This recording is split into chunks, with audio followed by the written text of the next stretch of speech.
At one of the polling stations in the Dnipropetrovsk region, a refrigerator and a pan were used for storing ballots. They were sealed off in accordance with all possible regulations. Thus, it wasn't considered to violate Ukrainian law. In the Chernivtsi region, a passport instead of a ballot was put into the ballot box. Observers gave back the document, which was dropped there by pure accident, to its owner. In the city of Khmelnytsky, a voter cast his ballot in favor of all 39 candidates, putting a check mark next to every name. Observers recognize this ballot as invalid.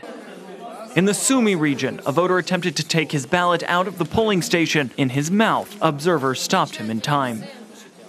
All in all, the Voters' Committee stated that this year's election was held in accordance with the law. However, observers recorded a number of minor violations. These primarily include voters disclosing their choice and campaigning after the allotted time. Damaging ballots by members of election commissions, advertising posters of some candidates, counting votes before the end of voting, as well as voting with international passports or student cards instead of national passport.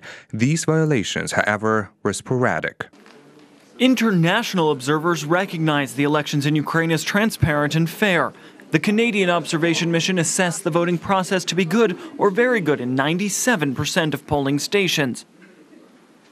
I'd like to begin by congratulating all the candidates and the centrals and precinct commissions for their conducting a well-organized voting day where ballots being voted on with a degree of confidence that they visiting different sites.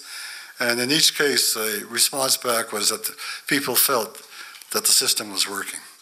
The police received over 2,600 reports on electoral violations. As a result, law enforcement officers have opened more than 60 criminal proceedings. Most of the violations were registered in the Dnipropetrovsk region, that is 16 violations. In Donetsk region, there were 2 violations, in Vinnytsia 5, in Cherkasy 3, in Chernihiv 4, and in Kharkiv 4. In some regions, no violations were recorded.